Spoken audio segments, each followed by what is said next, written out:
అలాఫీ good morning, నమస్తే. నేను మీ రాజశేఖర్. ఇక మార్నింగ్ న్యూస్లోకి వెళ్దాం. ఇక సాక్షిలో ముందుగా మనము ఈనాడులో వార్త చూసుకుందాం ఏమొచ్చిందో. ఈనాడులో చూసుకుంటే ఇక అవి ఈసారి హస్తగతం కావాలి అని రాహుల్ గాంధీ తెలంగాణలో కాలినడక ప్రయాణం చేపడుతుండు. ఏవంటే వరుస ఓటమి స్థానాలపైన ప్రత్యేక దృష్టి సారించినటువంటి కాంగ్రెస్ పార్టీ ఇక ప్రచార శైలిలోనూ మార్పులు, ఇక రాహుల్ ప్రియాంకతో సమావేశాలు జరుపుతారంట.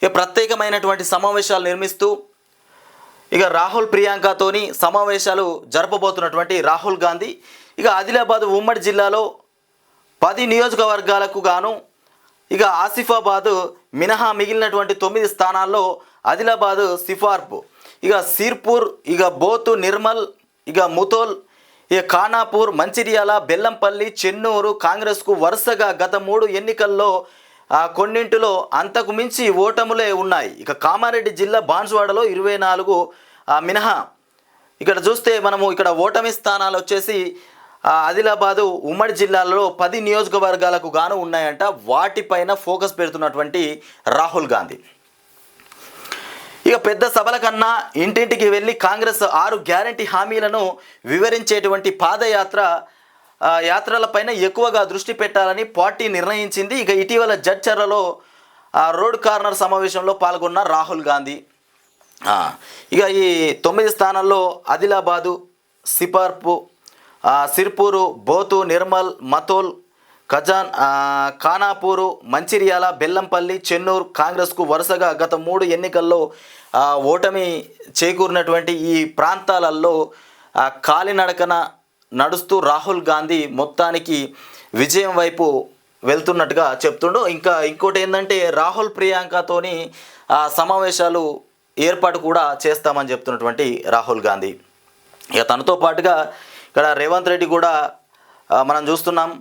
ఇక మొత్తానికి మెదక్, మహబూబ్ నగర్, పెద్దపల్లి, నాగర్ కర్నూలు నియోజకవర్గాల్లో 1989 తర్వాత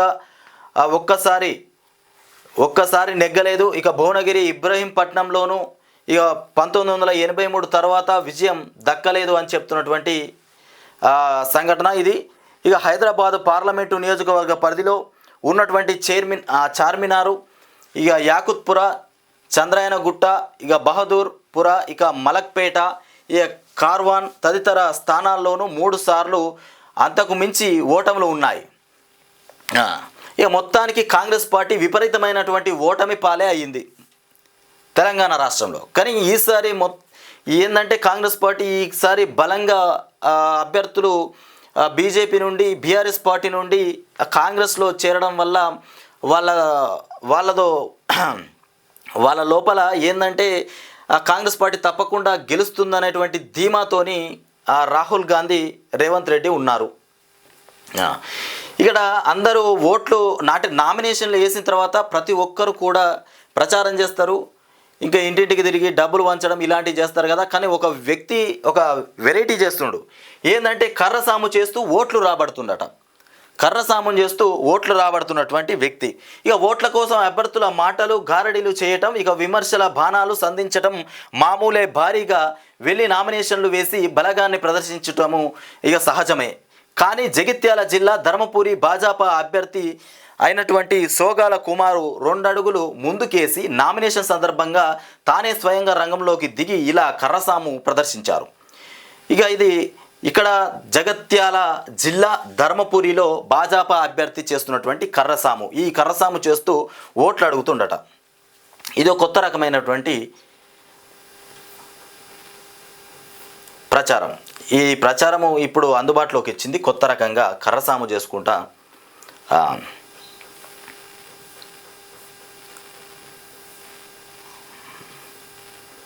ఇక ఈడీ దుర్వినియోగాన్ని వెంటనే అడ్డుకోండి.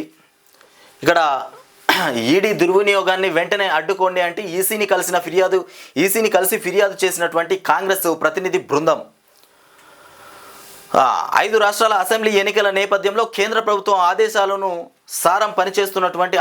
అనుసారం పనిచేస్తున్నటువంటి ఎన్ఫోర్స్మెంట్ డైరెక్టరేట్ ఈడీ దుర్వినియోగాన్ని వెంటనే అడ్డుకోవాలని కాంగ్రెస్ పార్టీ ఈసీని కోరింది. ఇక ప్రతిపక్షాల అవకాశాలను దెబ్బతీసేలా కేంద్ర ప్రభుత్వం రాజకీయ పరికరంగా మారి ఈడీ తీసుకుంటున్నటువంటి చర్యలపై వెంటనే జోక్యం చేసుకోవాలని విజ్ఞప్తి చేసినటువంటి అంశం.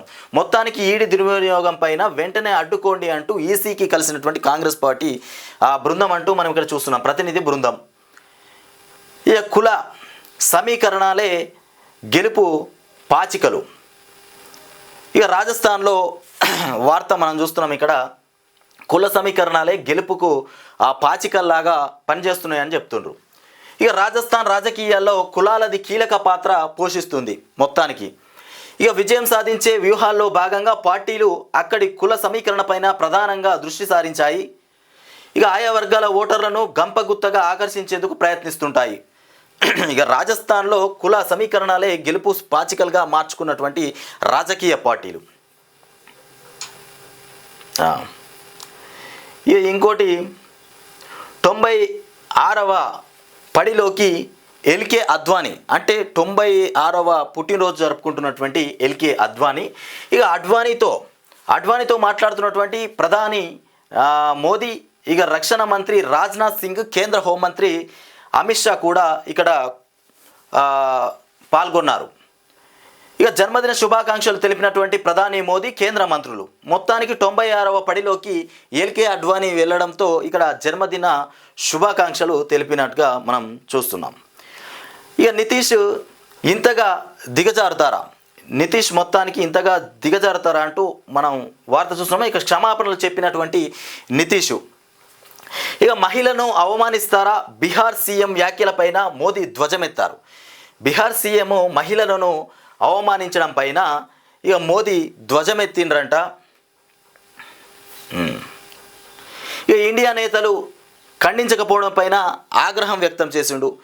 ఇక బీహార్ సీఎం మాట్లాడినటువంటి మాటలను వ్యతిరేకించి ధ్వజమెత్తిన మోదీ దాన్ని ఇండియా నేతలు ఖండించకపోవడం పైన ఆగ్రహం వ్యక్తం చేసినటువంటి మోదీ ఇటువైపు ఆగ్రహం వ్యక్తం చేశారు, అటు ధ్వజమెత్తారు మొత్తానికి నరేంద్ర మోదీ.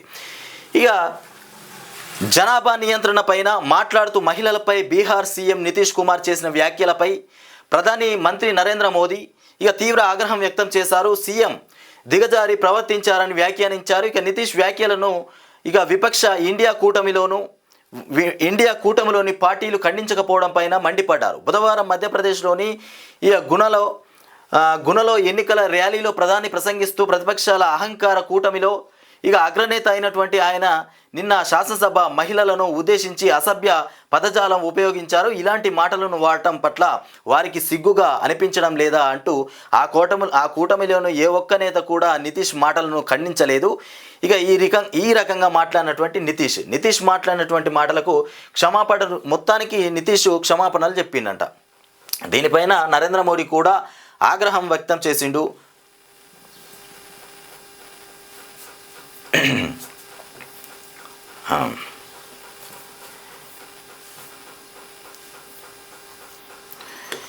ఇక పెండింగ్లో నీలం మధు. మొత్తానికి కాంగ్రెస్ పార్టీలో నీలం మధు టికెట్ ఏదైతే ఉందో అభ్యర్థి టికెట్ అది పెండింగ్లో ఉందట.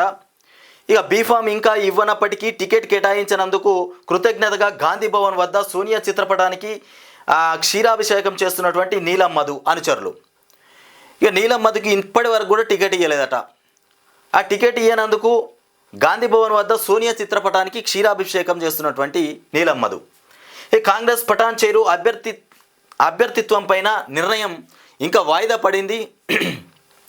ఇక మిగిలినటువంటి స్థానాలకు నేడు అభ్యర్థుల ప్రకటన చేకూరబోతుంది. ఇక ఇప్పుడు మిగిలిపోయినటువంటి కాంగ్రెస్ పార్టీలో ఇంకా ఎక్కడైతే కొన్ని అభ్యర్థుల ప్రకటన ఏదైతే మిగిలిపోయిందో వాటికి ఈరోజు చరమగీతం పాడనున్నటువంటి కాంగ్రెస్ పార్టీ.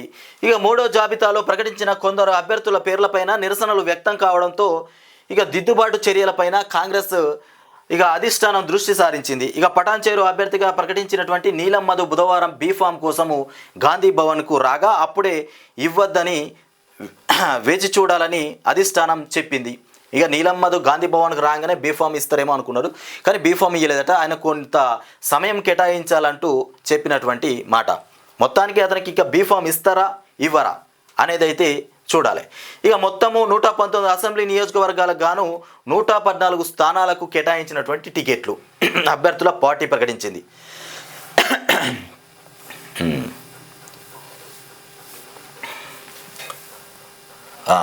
ఇక సాక్షిలో చూద్దాం వార్తలు.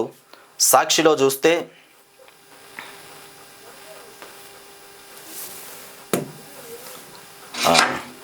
ఇక్కడ సాక్షిలో ఇక తెలంగాణ రాష్ట్రానికి మొత్తానికి డీకేలు వచ్చినా పీకేలు వచ్చినా AK-47 లాంటి కేసీఆర్ను మాత్రం ఏం బీకలేరని చెప్తున్నటువంటి మంత్రి హరీష్ రావు. ఇక ఎక్కడంటే గజ్వెల్లో సభ ఏర్పాట్లను మొత్తం మీద పరిశీలిస్తున్నటువంటి మంత్రి హరీష్ రావు తెలంగాణ రాష్ట్రానికి ఏ డీకే రాని ఏ పీకేలు రాని AK-47ను ముట్టుకునేంత దమ్ముందా అని మాట్లాడుతుండు మంత్రి హరీష్ రావు. ఇక తెలంగాణను ఇక దయ్యాల పాలు చేయొద్దు, బీజేపీ కాంగ్రెస్ ముసుగులో తెలంగాణ వ్యతిరేక శక్తుల్ని ఇక ఒక్కటవుతున్నాయని చెప్తుండు మంత్రి హరీష్ రావు. తెలంగాణ రాష్ట్రాన్ని దయ్యాల పాలు చేయొద్దట. ఈ కాంగ్రెస్ పార్టీ బీజేపీ పార్టీ మొత్తం మీద ఒక కూటమిలాగా ఏర్పడి తెలంగాణ రాష్ట్రాన్ని దోచుకోవడానికి వస్తున్నటువంటి దుష్ట శక్తులు అని చెప్తున్నటువంటి మంత్రి హరీష్ రావు. ఇక నేను ఇది గజ్వేల్లో కేసీఆర్ సభకు సంబంధించి పూర్తిగా అక్కడ చర్యలు చేపడుతూ పర్యవేక్షణ చేస్తున్నటువంటి మంత్రి హరీష్ రావు. ఇక బీజేపీ కాంగ్రెస్ ముసుగులో తెలంగాణ వ్యతిరేక శక్తులన్నీ ఏకమవుతున్నాయి. ఇక పోరాడి సాధించుకున్నటువంటి తెలంగాణను దయ్యాల పాలు చేయొద్దని మంత్రి హరీష్ రావు ప్రజలను కోరారు. ఇక సిద్దిపేట జిల్లా గజ్వేల్లో గురువారం సీఎం కేసీఆర్ నామినేషన్ వేస్తున్నారు. ఇక్కడ చూస్తే సిద్దిపేట జిల్లా గజ్వేల్లో గురువారం సీఎం కేసీఆర్ నామినేషన్ వేయనున్నారు. గజ్వేల్లో సిద్దిపేట జిల్లా కేసీఆర్ నామినేషన్ వేస్తారట గజ్వేల్ల గురువారం రోజు. ఇక సీఎం కేసీఆర్ నామినేషన్ వేయనటువంటి నేపథ్యంలో బుధవారం ఆయన ఏర్పాటును పరిశీలించారు. ఇక ముఖ్యమంత్రి ఎర్రవల్లిలోని ఫామ్ హౌస్ నుంచి హెలికాప్టర్లో గజ్వేల్కు వచ్చి నామినేషన్ వేసిన అనంతరం కామారెడ్డిలో నిర్వహించనున్నటువంటి బహిరంగ సభలో ఇక పాల్గొనేందుకు వెళ్తారని మంత్రి విలేకరులకు సమావేశంలో చెప్పారు. ఈ సందర్భంగా ఆయన ప్రతిపక్ష పార్టీల తీరుపైన విరుచుకుపడ్డారు. ఇక డీకే పీకే పవన్ కళ్యాణ్లు వచ్చినంత మాత్రాన AK-47 లాంటి కేసీఆర్ను ఏం చేయలేరని అన్నారు. ఇక తెలంగాణ ఏర్పాటు ప్రకటనతో తనకు అన్నం తినబుద్ధి కాలేదని చెప్పినటువంటి పవన్ కళ్యాణ్ బీజేపీ ముసుగులో మరో పక్క కాంగ్రెస్ పార్టీ ముసుగులో షర్మిల ఇక ఇలా దాడి చేయడానికి ముందుకొస్తారు. తెలంగాణ ప్రకటన చేయగానే అన్నం తినబుద్ధి కాలేదట ఎవరికి? ఇక ముసుగులో AK-47 ఏర్పాటు చేసినటువంటి ఇక తెలంగాణ ఏర్పాటు ప్రకటనతో అన్నం తినబుద్ధి కాలేదని చెప్పినటువంటి పవన్ కళ్యాణ్. అంటే పవన్ కళ్యాణ్కు తెలంగాణను ప్రకటించగానే అసలు అన్నమే తినబుద్ధి కాలేదట. అంటే అంత వ్యతిరేకంగా ఉన్నాడు తెలంగాణ రాష్ట్రం పైన. అట్లాంటి పవన్ కళ్యాణ్ ఇలా కాంగ్రెస్ బీజేపీతో పొత్తుకూడి తెలంగాణ రాష్ట్రంలో ప్రచారానికి దిగుతుండు. ఇక కాంగ్రెస్ పార్టీ ఇవన్నీ ఒక కూటమిలాగా తయారై తెలంగాణను పాడు చేయడానికి మళ్ళొస్తున్నాయని చెప్తున్నటువంటి మంత్రి హరీష్ రావు. అందరు పసిగట్టాలని చెప్తుండు. ఏ కరెంటు కావాలా కాంగ్రెస్ కావాలా? కేటీఆర్ చెప్తున్నటువంటి మాట ప్రజలు కూడా ఆలోచించాలి. మీ అందరికీ అసలు కరెంటు కావాలా కాంగ్రెస్ పార్టీ కావాలా? కాంగ్రెస్ వస్తే కరెంటు కష్టాలు తప్పవు. కాంగ్రెస్ పార్టీ వచ్చిందనుకో కరెంటు కష్టాలు మళ్ళీ మొదలైపోతాయి. పునరావృతం కర్ణాటకలో కాంగ్రెస్ వచ్చింది, అక్కడ కరెంటు పోయింది. నిదర్శనంగా చెప్తున్నటువంటి మాట ఏంటంటే కేటీఆర్ కర్ణాటకలో కాంగ్రెస్ పార్టీ గెలిచింది, అక్కడ కరెంటు మొత్తమే పోయింది. తెలంగాణ రాష్ట్రంలో అదే పరిస్థితి జరుగుతుందని చెప్తుండు కాంగ్రెస్ పార్టీ అధికారంలోకి వస్తే. తెలంగాణలో బీజేపీ ఖతమైంది, కాంగ్రెస్తోనే పంచాయతీ మొదలైంది. వాస్తవమే. ఇప్పుడు తెలంగాణ రాష్ట్రంలో బీజేపీ పంచాయతీ మొత్తమే ముగిసింది. అసలు అభ్యర్థులు కరెక్ట్గా లేరు. అందులో అభ్యర్థులు ఉన్నా కానీ వాళ్ళు కొంతమంది నిరుత్సాహంగా ఉన్నటువంటి వ్యక్తులు అసలు ఎటుపోతుర్రు, అసలు వాళ్ళు పోటీకి మద్దతు ఇవ్వడానికి కూడా ముందుకు రానటువంటి పరిస్థితి బీజేపీ పార్టీలో చేకూరింది. కాంగ్రెస్ పార్టీలో అభ్యర్థులు మాత్రం ఒక రకంగానే నిలబడ్డరు. ముఖ్యంగా అందులో ఉన్నటువంటి అభ్యర్థులంతా బీఆర్ఎస్ పార్టీకి సంబంధించిన వాళ్ళే దరిదాపుగా. అది ఇప్పుడు బీఆర్ఎస్కు కాంగ్రెస్కే పడ్డటువంటి పోటీ. సంగారెడ్డిలో రోడ్ షో బహిరంగ సభలో మంత్రి కేటీఆర్ చెప్తున్నటువంటి విషయం ఇది. ఈ కరెంటు కావాలా కాంగ్రెస్ కావాలా తేల్చుకోండి అంటూ కర్ణాటకలో కాంగ్రెస్ వచ్చింది. అక్కడ కరెంటు కష్టాలు మొదలయ్యాయి. ఇక మొసళ్లను సబ్ స్టేషన్లో వదిలి రైతుల నిరసన చేస్తున్నారు. ఇక అక్కడ కర్ణాటకలో మొసళ్ళు, మొన్న ఒక వ్యక్తి కర్ణాటకలో కరెంట్ ఇవ్వట్లేదంటూ మొసల్ని తీసుకొచ్చి సబ్ స్టేషన్లో విడిచిపెట్టి నిరసన వ్యక్తం చేస్తున్నటువంటి ఘటనలు కర్ణాటకలో మొదలైపోయినాయి. అదే పరిస్థితి తెలంగాణలో కూడా వస్తుంది. ఎందుకంటే కాంగ్రెస్ మనం తెచ్చుకుంటే ఇక మొసలును వదిలి కాంగ్రెస్ మళ్ళీ గెలిస్తే అర్ధరాత్రి కరెంటు కష్టాలు పునరావృతం అవుతాయి అని బీఆర్ఎస్ వర్కింగ్ ప్రెసిడెంట్ ఐటీ పురపాలక శాఖ మంత్రి కేటీఆర్ అన్నారు. ఇక బుధవారం సంగారెడ్డి బీఆర్ఎస్ అభ్యర్థి చింత ప్రభాకర్ ఎన్నికల ప్రచారంలో భాగంగా నిర్వహించినటువంటి బైక్ ర్యాలీ రోడ్ షోలో కేటీఆర్ పాల్గొన్నారు. అనంతరం ఇక పట్టణంలోని గంజి మైదానంలో ఏర్పాటు చేసినటువంటి బహిరంగ సభలో కేటీఆర్ మాట్లాడారు. ఇక పీసీసీ చీఫ్ రేవంత్ రెడ్డి సిగ్గు లేకుండా వ్యవసాయానికి 3 గంటల విద్యుత్ చాలంటున్నారని విమర్శించారు. ఈ కరెంటు మీద మాట్లాడేందుకు కాంగ్రెస్కు ఇజ్జత్ మానం ఉందా అని ప్రశ్నించింది. ఇక మొత్తానికి కరెంటు మీద మాట్లాడడానికి కాంగ్రెస్ పార్టీకి ఇజ్జత్ మానం ఉందా అని ఇజ్జత్ తీసినటువంటి మంత్రి కేటీఆర్. అయినా కానీ కరెంటు మీద మాట్లాడతారు, తెలంగాణ రాష్ట్రం మీద కూడా మాట్లాడేటువంటి కాంగ్రెస్ పార్టీ. ఇక ఈడ కేసీఆర్ సభలో పొదిరిల్లు చేసుకున్నామని చెప్తున్నటువంటి కేసీఆర్ రేపటితో నామినేషన్ల ముగింపు ఒకవైపు. ఇక్కడ కేసీఆర్ సభ ఏం చెప్తుందంటే సిర్పూర్ ప్రజా ఆశీర్వాద సభకు హాజరైనటువంటి బీఆర్ఎస్ నేతలు, శ్రేణులు మొత్తానికి రాష్ట్రంలో 24 గంటల కరెంటు ఇస్తున్నాం. ఇది ఇప్పుడు బీఆర్ఎస్ పార్టీలో కేసీఆర్ కానీ కేటీఆర్ కానీ హరీష్ రావు కానీ తెలంగాణ రాష్ట్రాన్ని అభివృద్ధి చేసినటువంటి పథకాలకు సంబంధించి అభివృద్ధి రూపురేఖల పైన వాళ్ళు చెప్పుకుంటూ అంటే తెలంగాణ రాష్ట్రంలో ప్రజలను మేల్కొల్పుకుంటూ పోతుండ్రు. తెలంగాణ రాష్ట్ర ప్రజలు కూడా గుర్తుంచుకోవాల్సినటువంటి విషయం ఏంటంటే తెలంగాణ గత 10 సంవత్సరాల కింద ఏ విధంగా ఉండేది, రాష్ట్రం వచ్చిన తర్వాత ఏ విధంగా మారిపోయింది అనేటువంటిది మాత్రం గుర్తుపెట్టుకోవాలి.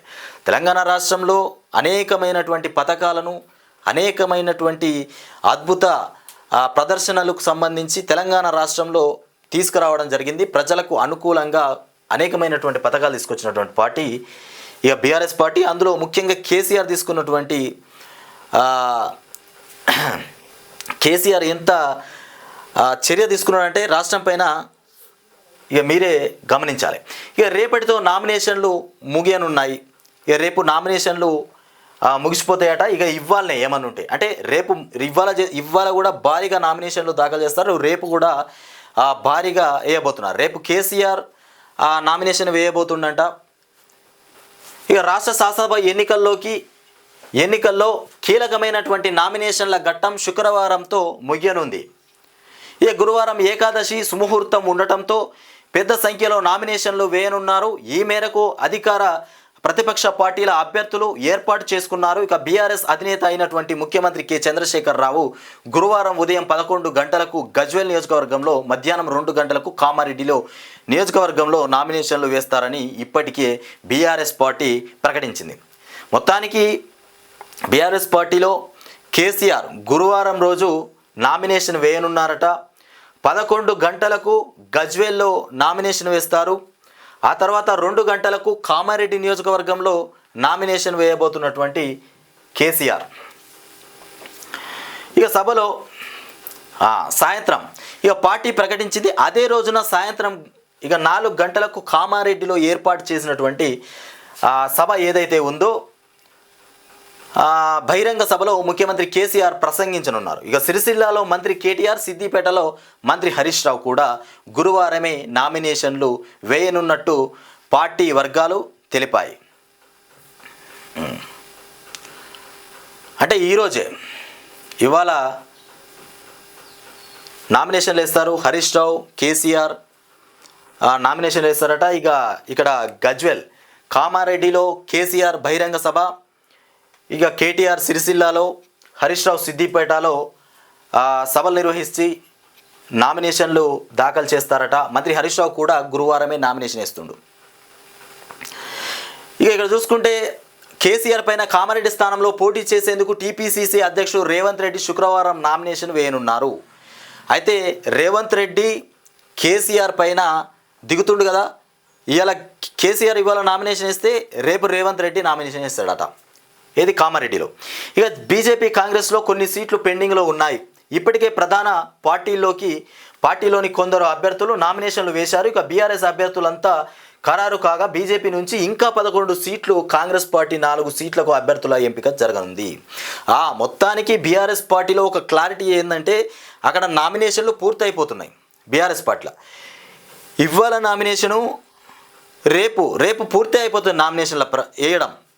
అంటే ఇంకా 11 సీట్లు బీజేపీ పార్టీ ఇంకా కేటాయించలే. అంటే 11 మంది అభ్యర్థుల ప్రకటన ఇంకా చేయలే. ఇక్కడ 4 అభ్యర్థుల ప్రకటన కాంగ్రెస్ పార్టీ చేయలే. వీళ్ళు ఎప్పుడు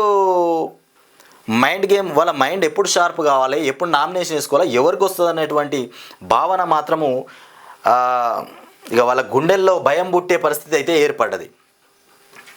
కాంగ్రెస్ బీజేపీ ఇంత దారుణంగా ఉందంటే అందులో అభ్యర్థులు లేరు. అభ్యర్థులు ఉంటే ఆటోమేటిక్గా ప్రకటించేది. అభ్యర్థులు లేరు కాబట్టి ఎవరికి ఇవ్వాలి, ఎవరికి ఇస్తే బాగుంటుంది అనేటువంటి కన్ఫ్యూజన్లో ఉన్నటువంటి పార్టీలు. ఇక బీఆర్ఎస్ సర్కారుతోనే పారిశ్రామిక అభివృద్ధి జరుగుతుందని ఒక మాట. ఇక ఇక్కడ చూస్తే కాంగ్రెస్ పార్టీలో ఎవరికో టికెట్ ఇవ్వలేదు. ఇక రేవంత్ భాష అభ్యంతరకరంగా ఉందని చెప్తున్నటువంటి జగదీష్ రెడ్డి. రేవంత్ మాట్లాడే మాటలు మొత్తం ఓ రకంగా అంటే పనికిరాని మాటలాగానే ఉన్నాయని చెప్తుడు జగదీష్ రెడ్డి.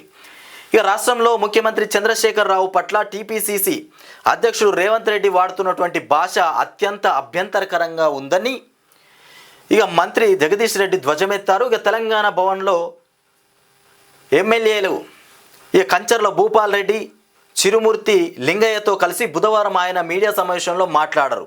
ఈ మీడియా సమావేశంలో రేవంత్ రెడ్డి పైన విరుచుకుపడ్డటువంటి రేవంత్ రెడ్డి ఆయన మాట్లాడే మాటలన్నీ అసలు పనికిరాని మాటల్లాగానే ఉన్నాయట. ఇక ఒక విషయం ఏంటంటే గాంధీలో అందుబాటులో ఫ్రిజర్స్, గాంధీ ఆసుపత్రిలో అందుబాటులో ఫ్రిజర్స్ అంటూ ఇక్కడ వార్త మనం చూస్తున్నాం. ఇక హైకోర్టుకు ఆసుపత్రి సూపరింటెండెంట్ అఫిడవిట్ సమర్పణ చేసిండంట. అసలు గాంధీ హాస్పిటల్లో ఫ్రిడ్జ్లు ఉన్నాయా? శవాల పేటికలకు సంబంధించి ఆ ఫ్రిడ్జ్లు లేవా? ఈ గాంధీ ఆసుపత్రిలో ఫ్రిజర్ బాక్సులు అందుబాటులో లేవన్న సమస్య ఉత్పన్నం కాదని, వాటిని ఇప్పటికప్పుడు పర్యవేక్షిస్తున్నందున సాంకేతిక సమస్యలు కూడా తలెత్తవని, ప్రస్తుతం ఆసుపత్రిలో 62 ఫ్రిజర్ బాక్సులు ఉన్నాయని ఆసుపత్రి సూపరింటెండెంట్ హైకోర్టుకు అఫిడవిట్ సమర్పించారు. అంటే ఫ్రిజర్కి సంబంధించి హైకోర్టులో సమర్పించిండ్రంట గాంధీ సూపరింటెండెంట్. ఫ్రిజర్లు అంటే శవాల పేటికలకు సంబంధించి ఫ్రిజర్లు మాత్రం అందుబాటులో ఉన్నాయి. వాటికి కావలసినటువంటి సాంకేతిక సమస్యలు కూడా ఎప్పటికప్పుడు పర్యవేక్షిస్తున్నామని కూడా చెప్తున్నటువంటి సూపరింటెండెంట్. ఇక ఇది ఏంది అసలు మరి ఈ వార్త ఎందుకు వచ్చింది? గాంధీ ఆసుపత్రిలో కోల్డ్ స్టోరేజీ బాక్సులు అందుబాటులో లేకపోవడంతో మార్చురీలో మృతదేహాలు కుళ్ళిపోతున్నాయని ఓ పత్రికలో ప్రచురితమైనటువంటి కథనాన్ని హైకోర్టు సుమోటో పిల్గా విచారణకు స్వీకరించినటువంటి సంగతి తెలిసింది. అయితే ఇక్కడ మార్చురీలో అసలు ఫ్రిజర్స్ లేవని ఒక పత్రికలో ప్రకటన వచ్చిందట. ఆ ప్రకటన పైన హైకోర్టు సీరియస్గా తీసుకొని విచారణకు చేపట్టింది. పత్రికా ప్రకటనకు సంబంధించి అంటే పత్రికలో ప్రకటన ఇవ్వడం వల్ల ఇక హైకోర్టు సుమోటో పిల్గా విచారణకు స్వీకరించినటువంటి సంగతి తెలిసిందే. ఈ పిల్ పైన ప్రధాన న్యాయమూర్తి justice Alok Aradhe, justice NE Shravan Kumar ధర్మాసనం బుధవారం విచారణ చేపట్టింది. ఇక విచారణలో భాగంగా గాంధీ ఆసుపత్రిలో ప్రస్తుతం 62 ఫ్రిజర్ బాక్సులు ఉన్నాయి. రోజుకు 15 నుంచి 20 మృతదేహాలు ఆసుపత్రికి వస్తాయట. అంటే ఒక రోజుకు గాంధీ ఆసుపత్రికి 15 నుంచి 20 మృతదేహాలు ఎక్కడి నుండి వస్తాయి మొత్తానికి. అంటే 15 నుంచి 20 చనిపోయినటువంటి డెడ్ బాడీలు. అందులో 3 నుంచి 4 బాడీలు డెడ్ బాడీలు ఏవైతే ఉన్నాయో అవి మొత్తానికి గుర్తు తెలియనటువంటి డెడ్ బాడీలు. ఇక వీటిని ఈ 15 నుంచి 20 మృతదేహాలు ఏవైతే ఉన్నాయో వాటిని అంటే అందులో కొంతమందిని బంధువులకు ఎవరైతే అందుబాటులో ఉంటారో వాళ్ళకు అప్పగించడం జరుగుతుంది. ఇక ఈ 4 మిగిలిపోయినటువంటి ఈ 4 మృతదేహాలను అక్కడ భద్రపరచడానికి మాత్రం చాలా కష్టం. ఇక నిబంధనల మేరకు అన్ని చర్యలు తీసుకున్నటువంటి తర్వాత గుర్తించిన మృతదేహాలను బంధువులకు అందజేస్తారు. ఇక గుర్తు తెలియని వాటిని 72 గంటల పాటు ఫ్రిడ్జర్లో భద్రపరిచి ఆ తర్వాత పోస్టుమార్టం నిర్వహించి మున్సిపాలిటీ అధికారులకు అందజేస్తారు. ఇక ఏదైతే గుర్తు తెలియని వ్యక్తులు ఎవరైతే కొందరి మృతదేహాలు ఉంటాయో వాళ్ళను మాత్రము 72 గంటల పాటు ఫ్రిడ్జర్లో ఉంచి వాళ్ళ బంధువులు ఎవరు రాకపోతే శవాలను పోస్టుమార్టం చేయించి తర్వాత మున్సిపాలిటీ వాళ్ళకు అప్పచెప్తారంట. ఆ మున్సిపాలిటీ వాళ్ళకు అప్పచెప్తే తీసుకుపోయి తగలబెట్టడమే, ఇంకేముందిగా.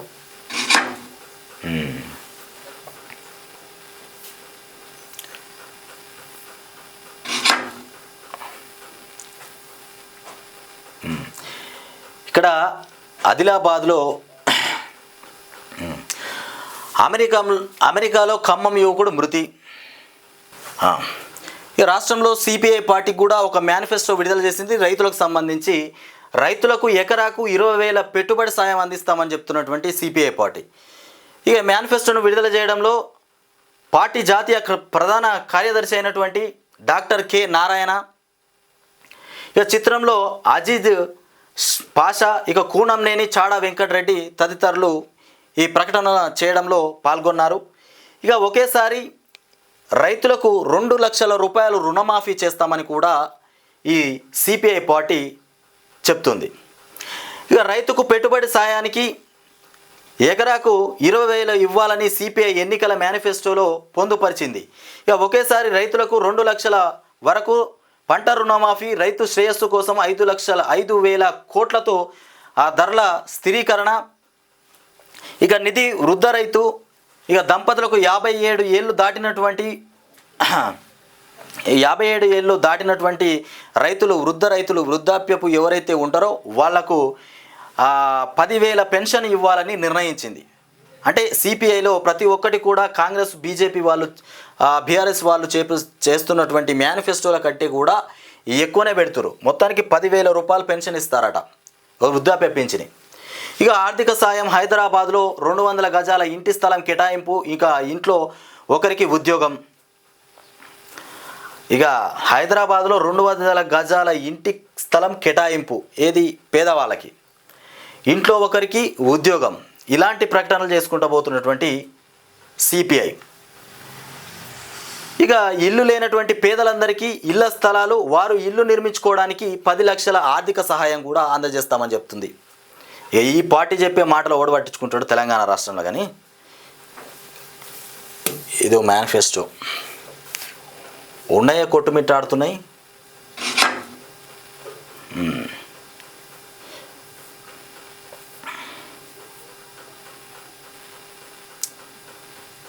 మహూవాపై అభిషేక్. ఇక ఈ ఇజ్రాయిల్ పైన, గాజా పైన జరుగుతున్నటువంటి దాడులు ఏవైతే ఉన్నాయో ఇవి ప్రాణాలు పోయేటువంటి పరిస్థితి, ఘోరమైనటువంటి దాడులు ఇవి. ఇప్పటికీ ఇక నెల రోజులుగా నెత్తురోడుతుందని ఇక్కడ వార్త అయితే మనం చూస్తున్నాము. నెల రోజులుగా జరుగుతున్నటువంటి ఈ దాడులు గాజాలో.